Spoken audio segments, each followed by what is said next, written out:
लेकिन आप ये ध्यान रखिएगा, सूर्य आपके जीवन का कारक है। किसका? आपके पास दो ही चीज है, एक मन एक शरीर, ये दो में सब चल गया, इसमें सब है। मन का कारक है चंद्र। कौन है? चंद्र। चंद्रमा मनसो जाता, मनस का कारक चंद्र। और शरीर का कारक सूर्य। शरीर कुछ भी हो रहा है तो सूर्य गड़बड़ा रहा है। ये दो अगर सही हो गया, आपको संसार में कोई हिलाएगा, डुलाएगा। तो देखो, रविवार को जब सोने जाते हैं शाम को, जब रात में, उस समय सोते सोते 2 मिनट ये करना। कितना? 2 मिनट गुरु। हर संडे 2 मिनट करना।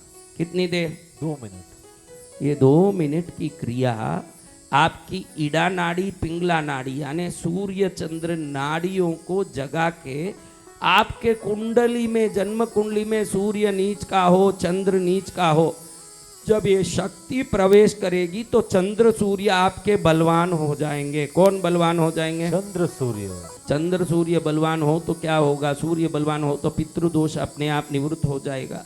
चंद्र बलवान हो जाएंगे तो मन में जो सोचा वो सब काम सिद्ध हो जाएगा। और सूर्य बलवान होंगे तो शरीर बलवान होगा, क्योंकि सूर्य शरीर का कारक है, चंद्र मन। ये शरीर में दो ही है, एक तो शरीर है, एक अंदर मन है। इन दोनों को झेलने वाला है आत्मा।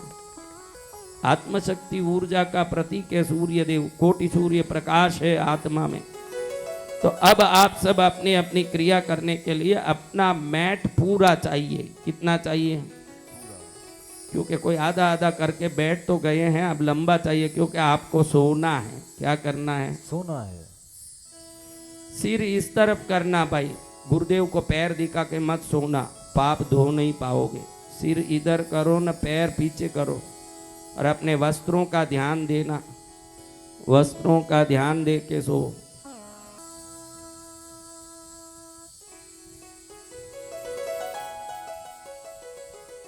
महाराज चलो इनको दिखाना बेटा हो, हाँ ये सोए हुओं को दिखाओ, क्योंकि कृष्णगिरी में जो आते हैं उनके सोए भाग्य जग जाते हैं, वो दिखाने के लिए इनको सुलाया हूँ। अब ये जगेंगे तो इनके भाग्य भी जग जाएंगे साथ में। देखो कितने उत्तम है, सोते सोते भी ताली बजा रहे। कम से कम मालूम पड़े कि ये परमानेंट नहीं सो गए हैं, जगने वाले हैं, इतना तो गारंटी दिख रहा है। ऐसे ही सोए हुए हैं कि अब जगने वाले हैं ये सब। देखो बेटा मैं बोलूं जैसे करो, चश्मा उतार के सब पास में रख दो। वो जो परमानेंट सो जाते हैं उनको चश्मा पहन के भेजा जाता है, फिर आप लोग खोल के रखो, बाद में पहनना। जो जो मेरा आवाज सुन रहे हो, एक हाथ उठा के दिखाओ कि आवाज सुन रहे हो। हाथ नीचे करो, दूसरा हाथ उठाओ। नहीं, एक हाथ नीचे करो, एक हाथ उठाओ, वो हाथ नीचे करो, ये हाथ उठाओ, ये उठाओ हाथ नीचे करो, दूसरा हाथ उठाओ, ऐसे करते रहो, उठाओ नीचाओ, हाँ ऐसे करते रहो, हाथ ऊपर नीचे करते रहो ऐसे। अब छोड़ दो। और ये बता दूं कि इसको इस शिविर से कोई लेना देना नहीं था, मैं तो आप जगे हुए को नहीं टेस्टिंग कर रहा था, कुछ लेना देना नहीं है, आपकी जागृति का टेस्टिंग कर रहा हूँ। वाह महाराज, बिना काम ही हमारे हाथ हिलवा दिए। अब मेरे बच्चों देखो, बहुत सिंपल काम करना है, शरीर को रिलैक्स करना है, 2 मिनट ही करना है। पहले सिर से लेके धीरे धीरे पैर तक पूरा टेंशन निकल के, पैर से बाहर निकल के ब्रह्मांड के कोने में जा रहा है, ऐसे कल्पना करो। सिर से पैर तक धीरे धीरे पूरा बोझ, भार, पाप, कष्ट सब धीरे धीरे निकल रहा है। और निकलते निकलते देखो, सिर से आ रहा, आंख की तरफ आ रहा, नाक की तरफ आ रहा, मुंह की तरफ आ रहा, दाढ़ की तरफ आ रहा, कंठ की तरफ उतर रहा है, बाहू की तरफ उतर रहा है, छाती की तरफ उतर रहा है, धीरे धीरे छाती के नीचे आ रहा है, पेट के ऊपर भाग में आ रहा है, पेट के मध्य भाग में आ रहा है, नाभि तक आ रहा है, नीचे आ रहा है, पैर में आ रहा है, धीरे धीरे घुटने तक आ रहा है, घुटने के नीचे आ रहा है, धीरे धीरे पैर से होके सब बाहर निकल गया। दुख, दर्द, पीड़ा, पीड़ा निकालो पहले। अब पीड़ा निकाल दी, अब पैर से होकर के सुख अंदर प्रवेश कर रहा है। देखो पैरों से सुख ऐसे ही। हाँ, पैर में सुख आ रहा है, शांति आ रहा है, धन आ रहा है, वैभव आ रहा है, अंदर घुस रहा है, पैर से होके घुटने की ओर सुख आ रहा है, और ऊपर आ गया, ओ पेशाब की जगह की तरफ आ गया सुख, वहाँ कहीं पेशाब में नहीं निकल जाए, अगर ऊपर चढ़ाओ, पेट में ऊपर आवे, छाती की ओर आवे, सीधा ऊपर आ गया, सिर पर आ गया। हाँ, आपके जहाँ सिर पर लकीर माते का लिखा हुआ भविष्य, वहाँ आके आज सुख आपके तकदीर में आके बैठ गया है। सुख और पुण्य सब अंदर बैठ गया। अब ताली नहीं बजाना, शांति से सब सो, सीधे सो। अब देखो, सूर्य की रोशनी सिर के ऊपर है, सूर्य आपके सिर के ऊपर है, बिल्कुल नजदीक, और उधर से किरणें निकल के पूरा सूर्य का प्रकाश शरीर से ऊपर से जैसे दुख निकला, वैसे सूर्य का किरण अंदर घुस रहा, पूरा सोने के रंग के तरंगे पूरे शरीर में ऐसे घुस रहे हैं। ऐसे देखो, रोमांच हो रहा है क्या? देखो, रोम सब खड़े हो रहे हैं क्या? ऐसे घुस रहा है, और पैर के ओर से बाहर निकल रहा है। ऐसे करो, पूरा शरीर में थोड़ा थोड़ा करके ऊपर निकालो, पैर तक निकाल के पैर से बाहर भेज दो। अब पैर से चंद्र की सफेद ठंडी किरणें, एकदम ठंडी ठंडी सफेद किरणें पैर से ऊपर आते आते आते सिर तक आ रहा है। पैर से, पैर के ऊपर, घुटने पर, घुटने के ऊपर, जांग पर, जांग के ऊपर, पेट के ऊपर, नाभि के ऊपर, पेट के आगे, छाती में, ऊपर चलते चलते अपने सिर तक चांद आके इस तरफ निकल रहा है। पैर की तरफ चांद है, सिर की तरफ सूर्य है। दोनों कल्पना करो, सिर के ऊपर सूर्य है, पैर के नीचे चांद है।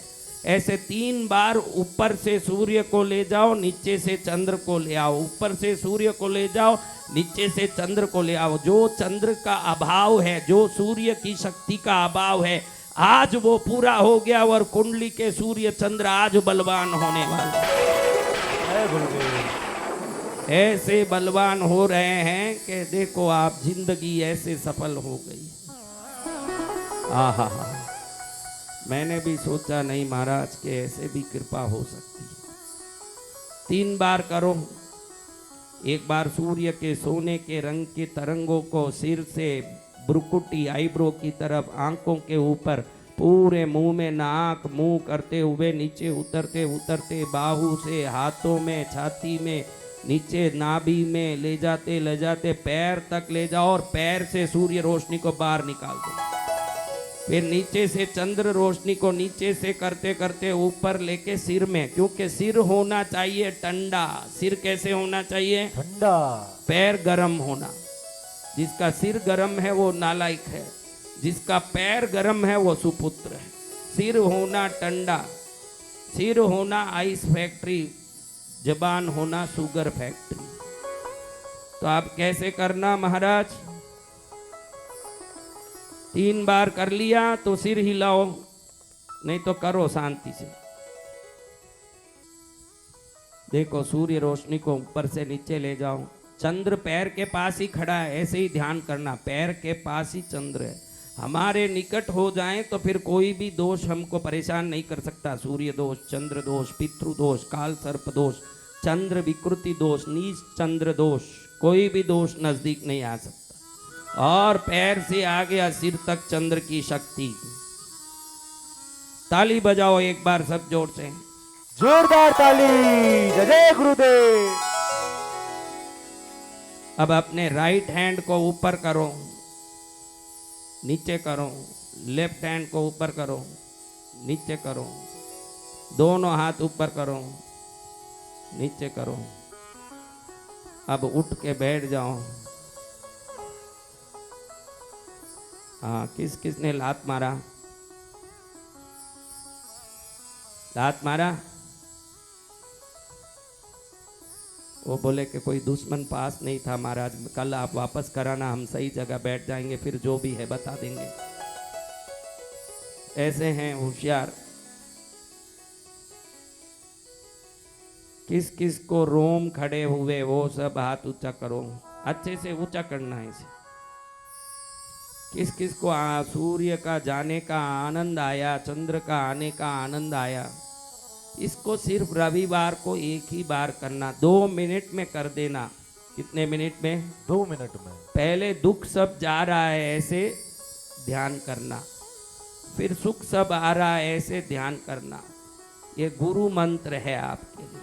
ओ सतगुरु फिर भगवान सूर्य की आ रहा है, कैसा भी देखो, सूर्य जाप करने की भी जरूरत नहीं, चंद्र जाप करने की भी जरूरत नहीं, ईड़ा पिंगला नाड़ी भी मजबूत होगी, पितृदोष हो तो 100% ये क्रिया काम करती है, हर जगह ये आपको काम आएगी, जिंदगी हो जाएगी मंगलकारी। जय गुरुदेव। क्या हो जाएगा? मंगलकारी। तो ऐसे मंगल मंगल करने के लिए आपको करते करते अभ्यास होगा। कई लोगों को क्या होता है कि ऐसे ध्यान करने में नहीं आता है, धीरे धीरे मालूम पड़ेगा कि पूरा पीला पीला हो रहा है, एकदम पीला पीला हो रहा है, नीचे जा रहा है, बाहर निकल गया, फिर चंद्र पैर के पास ही है, एकदम अपने किरण भेज रहा अंदर ठंडा। किसी को ठंडा लगा, अच्छा आनंद आया, किस किस को आया? सूर्य के करते समय गरम किसको लगा? गरम लगा? पक्का? ये बहुत अच्छा है। वो ये क्रिया करते समय उस तत्व का हम में प्रवेश होता है तो उसका गुण भी हमको आना चाहिए ना। तो जो महसूस होता है ये लाभ है, नहीं महसूस हुआ तो चिंता नहीं है, 2 4 5 रविवार करोगे तो धीरे धीरे वो आपको महसूस हो जाएगा। अभ्यास करते करते ही अनुभव होगा, जरूरी नहीं कि पहले बार ही अनुभव होगा, लेकिन गुरु कृपा होने से आप सबको अनुभव ही अनुभव होने वाले हैं। अब ऐसे भाग्य से हम भक्ति कर रहे हैं। ये सूर्य चंद्र विद्या ध्यान है, ये विद्या ध्यान है। विद्या ध्यान में ये फर्क है। विद्या ध्यान यानी कोई ना कोई देव अधिष्ठित होता हो, उसमें उसको विद्या ध्यान कहते हैं। ऐसे ही हम जो ध्यान करते हैं वो ध्यान है, इसमें कोई 2 देवता अधिष्ठित होने के कारण ये विद्या ध्यान है, ये साधारण ध्यान नहीं है। इसलिए ये मासिक धर्म के समय नहीं करना। उस दिन संडे आ गया, नहीं करना। सूर्य चंद्र को उस समय अंदर नहीं लेना। ये जो करेंगे उनको एकदम वीर्यवान बलवान पुत्र होंगे, अच्छी संतान होगी। ये जो निरंतर करने वालों के बच्चे एकदम आरोग्यवान और तेजस्वी होंगे, और उनके हर काम में ये सूर्य तेज हरदम काम आएगा। वो कर्ण की तरह दानवीर भी होंगे, बलवान भी होंगे। ये सब करोगे तब महसूस होगा, क्योंकि कभी कभी एक बूंद अमृत दिया जाता है तो लोगों को लगता है कि एक बूंद अमृत से क्या होगा, ये क्या बूंद दिया, लेकिन जब पी के अमर होंगे तब मालूम पड़ेगा ना कि एक बूंद भी अमर कर सकता है। अमृत का एक बूंद क्या कर देता है? अमर कर देता है भगवंत। तो आज मिल गया अमर संजीवनी बुट्टी। क्या मिल गया? संजीवनी बुट्टी।